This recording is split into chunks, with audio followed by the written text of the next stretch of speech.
नमस्कार। आइए सुनते हैं प्रेमचंद जी की लिखी कहानी स्त्री और पुरुष। विपिन बाबू के लिए स्त्री ही संसार की सुंदर वस्तु थी। वह कवि थे और उनकी कविताओं के लिए स्त्रियों के रूप और यौवन की प्रशंसा ही सबसे चित्ताकर्षक विषय था। उनकी दृष्टि में स्त्री जगत में व्याप्त कोमलता, माधुर्य और अलंकारों की सजीव प्रतिमा थी। जबान पर स्त्री का नाम आते ही उनकी आंखें जगमगा उठती थी, कान खड़े हो जाते थे, माना किसी रसिक के गान की आवाज़ सुन ली हो। जब से होश संभाला तभी से उन्होंने उस सुंदरी की कल्पना करनी शुरू की जो उनके हृदय की रानी होगी। उसमें उषा की प्रफुल्लता होगी, पुष्प की कोमलता, कुंदन की चमक, बसंत की छवि, कोयल की वाणी। वह कवि वर्णित सभी उपमाओं से विभूषित होगी। वह उस कल्पित मूर्ति के उपासक थे। कविताओं में उसका गुणगान गाते, मित्रों से उसकी चर्चा करते, नित्य उसी के ख्याल में मस्त रहते थे। वह दिन भी समीप आ गया था जब उनकी आशाएं हरे हरे पत्तों सी लहरा उठे। उनकी मुराद पूरी होगी। कॉलेज की अंतिम परीक्षा समाप्त हो गई थी और विवाह के संदेश आने लगे थे। विवाह तय हो गया। विपिन बाबू ने कन्या को देखने का बहुत आग्रह किया, लेकिन जब उनके मामू ने विश्वास दिलाया कि लड़की बहुत ही रूपवती है, मैंने उसे अपनी आँखों से देखा है, तब वह राजी हो गए। धूमधाम से बारात निकली और विवाह का मुहूर्त आया। वधु आभूषणों से सजी हुई मंडप में आई तो विपिन को उसके हाथ पैर नजर आए। कितनी सुंदर उंगलियां थी, मानो दीप सिखाए हों। अंगों की शोभा कितनी मनोहारिणी थी। विपिन फूले न समाये। दूसरे दिन वधु विदा हुई तो उनके दर्शन के लिए इतने अधीर हुए कि ज्यों ही रास्ते में कहारू ने पालकी रखकर मुँह हाथ धोना शुरू किया, आप चुपके से वधु के पास जा पहुँचे। वह घूंघट हटाए, पालकी से सिर निकाले बाहर झांक रही थी। विपिन की निगाह उस पर पड़ गई। घृणा, क्रोध और निराशा की एक लहर सी दौड़ गई। यह वह परम सुंदरी रमणी न थी जिसकी उन्होंने कल्पना की थी, जिसकी वह वर्षों से कल्पना कर रहे थे। यह एक चौड़े मुंह, चिपटी नाक और फूले हुए गालों वाली कुरूपा स्त्री थी। रंग गोरा था पर उसमें लाली के बदले सफ़ेदी थी। और फिर रंग कैसा ही सुंदर हो, रूप की कमी नहीं पूरी कर सकता। विपिन का सारा उत्साह ठंडा पड़ गया। हाँ, इसे मेरे ही गले पड़ना था। क्या इसके लिए समस्त संसार में कोई और न मिलता था? उन्हें अपने मामों पर क्रोध आया जिन्होंने वधु की तारीफों के पुल बांध दिए थे। अगर इस वक्त वह मिल जाते तो विपिन उनकी ऐसी खबर लेता कि वह भी याद करते। जब कहारू ने फिर पालकी उठाई तो विपिन मन में सोचने लगा, इस स्त्री के साथ कैसे मैं बोलूँगा, कैसे इसके साथ जीवन काटूँगा। इसकी और तो ताकने से भी घृणा होती है। ऐसी कुरूपा स्त्रियाँ भी संसार में हैं, इसका मुझे अब तक पता न था। क्या मुँह ईश्वर ने बनाया है, क्या आँखें हैं। मैं और सारे ऐबों की ओर से आंखें बंद कर लेता, लेकिन वह चौड़ा सा मुंह। भगवान, क्या तुम्हें मुझी पर यह वज्रपात करना था? विपिन को अपना जीवन नरक सा जान पड़ता था। वह अपने मामू से लड़ा, ससुर को लंबा खर्रा लिखकर फटकारा, माँ बाप से हुज्जत की, और जब इससे शांति न हुई तो कहीं भाग जाने की बात सोचने लगा। आशा पर उसे दया अवश्य आती थी। वह अपने को समझाता कि इसमें उस बेचारी का क्या दोष है। उसने जबरदस्ती तो मुझसे विवाह किया नहीं, लेकिन यह दया और यह विचार उस घृणा को नहीं जी सकता था जो आशा को देखते ही उसके रोम रोम में व्याप्त हो जाती है। आशा अपने अच्छे से अच्छे कपड़े पहनती, तरह तरह से बाल संवारती, घंटों आईने के सामने खड़ी होकर अपना श्रृंगार करती, लेकिन विपिन को यह सुतुर गमजा से मालूम होते। वह दिल से चाहती थी कि उनको प्रसन्न करूं, उनकी सेवा के लिए अवसर खोजा करती, लेकिन विपिन उनसे भागा भागा फिरता। अगर कहीं भेंट हो जाती तो कुछ ऐसी जली कटी बातें करने लगता कि आशा रोती वहाँ से चली जाती। सबसे बुरी बात यह थी कि उसका चरित्र भ्रष्ट होने लगा। वह यह भूल जाने की चेष्टा करने लगा कि मेरा विवाह हो गया है। कई कई दिनों तक आशा को उसके दर्शन भी नहीं होते।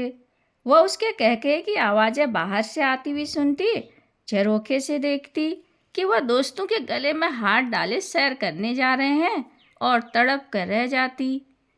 एक दिन खाना खाते समय उसने कहा, अब तो आपके दर्शन ही नहीं होते, क्या मेरे कारण घर छोड़ दीजिएगा? विपिन ने मुंह फेर कर कहा, घर ही पर तो रहता हूँ, आजकल जला नौकरी की तलाश है, इसलिए दौड़ धूप ज़्यादा करनी पड़ती है। आशा, किसी डॉक्टर से मेरी सूरत क्यों नहीं बनवा देते? सुनती हूँ आजकल सूरत बनाने वाले डॉक्टर पैदा हुए हैं। विपिन, क्यों नाहक चिढ़ाती हो? यहाँ तुम्हें किसने बुलाया था? आशा, आखिर इस मर्ज की दवा कौन करेगा? विपिन, इस मर्ज की दवा नहीं है, जो काम ईश्वर से न करते बना उसे आदमी क्या बना सकता है? आशा, यह तो तुम ही सोचो कि ईश्वर की भूल के लिए मुझे दंड दे रहे हो। संसार में कौन ऐसा आदमी है जिसे अच्छी सूरत बुरी लगती हो? लेकिन तुमने किसी मर्द को केवल रूपहीन के कारण कुंवारा रहते देखा है? रूपहीन लड़कियां भी माँ बाप के घर नहीं बैठी रहती, किसी न किसी तरह उनका निर्वाह हो ही जाता है।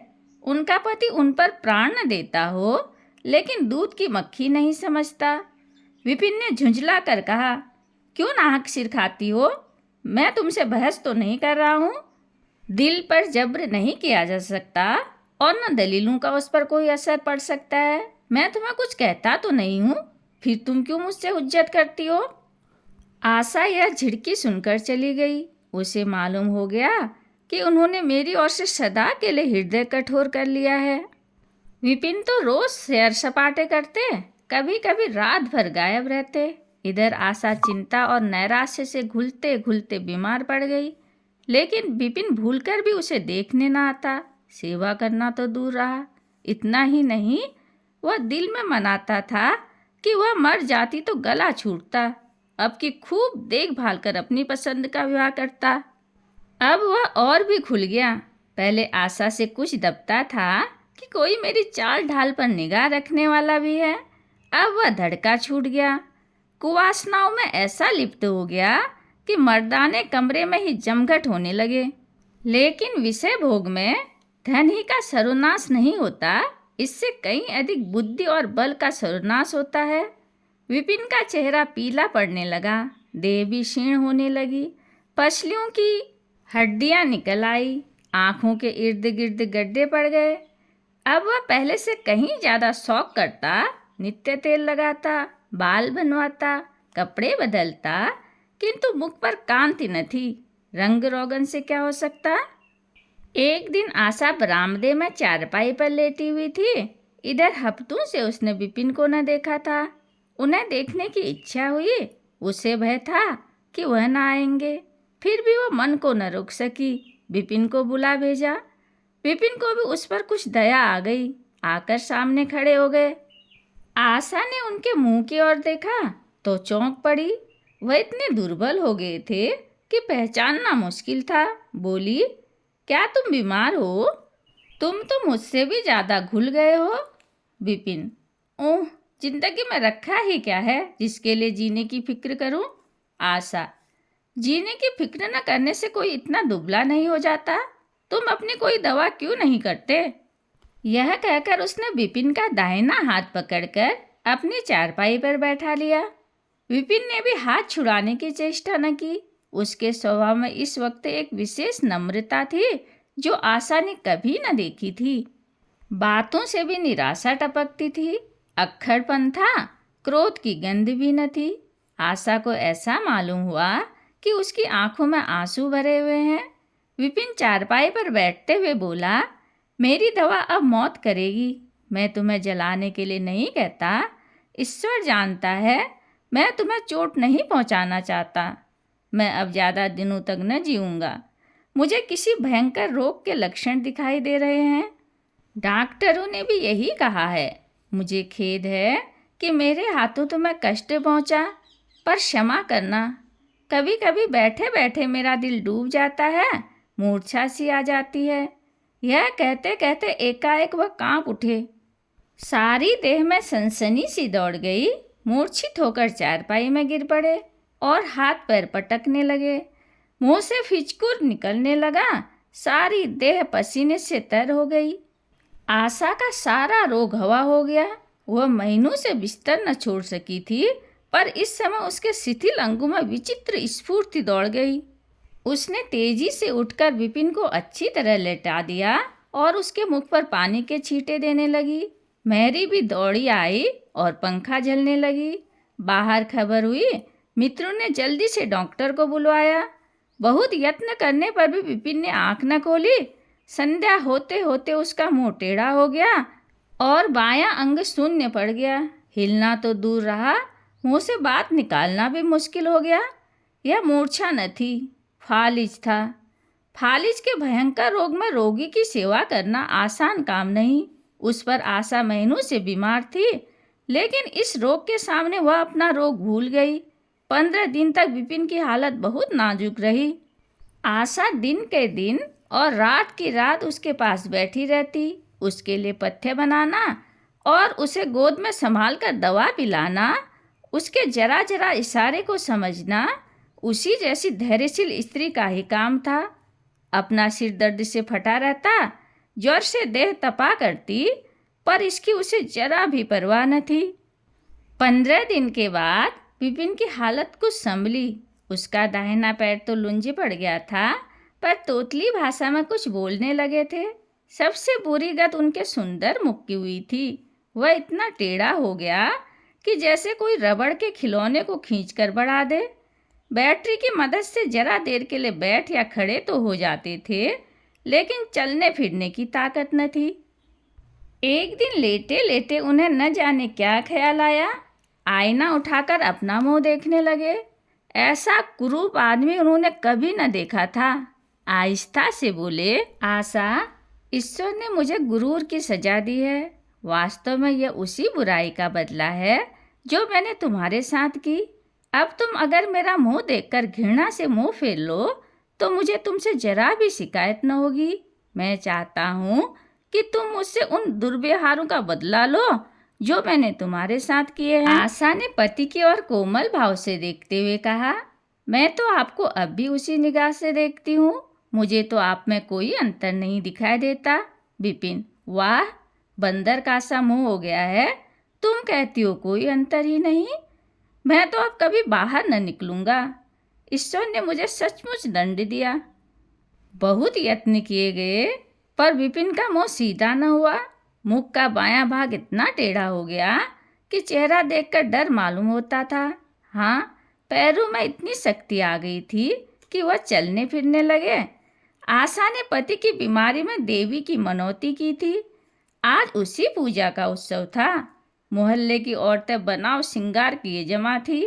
गाना बजाना हो रहा था। एक सहेली ने पूछा, क्यों आशा, अब तो तुम्हें उनका मुंह जरा भी अच्छा न लगता होगा। आशा ने गंभीर होकर कहा, मुझे तो पहले से कहीं अच्छा मालूम होता है। चलो बातें करती हो। नहीं बहन, सच कहती हूँ, रूप के बदले मुझे उनकी आत्मा मिल गई, जो रूप से कहीं बढ़कर है। विपिन कमरे में बैठे हुए थे। कई मित्र जमा थे। ताश हो रहा था। कमरे में एक खिड़की थी जो आंगन में खुलती थी। इस वक्त वह बंद थी। एक मित्र ने चुपके से उसे खोल दिया और शीशे से झांककर विपिन से कहा, आज तो तुम्हारे यहाँ परियों का अच्छा जमघट है। विपिन, खिड़की बंद कर दो। अजी जरा देखो तो कैसी कैसी सूरतें हैं। तुम्हें इन सबों में कौन सबसे अच्छी मालूम होती है? विपिन ने उड़ती हुई नजरों से देखकर कहा, मुझे तो वही सबसे अच्छी मालूम होती है जो थाल में फूल रख रही है। वाह हरी आपकी निगाह, क्या सूरत के साथ तुम्हारी निगाह भी बिगड़ गई। मुझे तो वह सबसे बदसूरत मालूम होती है, इसलिए कि तुम उसकी सूरत देखते हो और मैं उसकी आत्मा देखता हूँ। अच्छा, यही मिसेज विपिन है? जी हाँ, यह वही देवी हैं। कहानी सुनने के लिए धन्यवाद।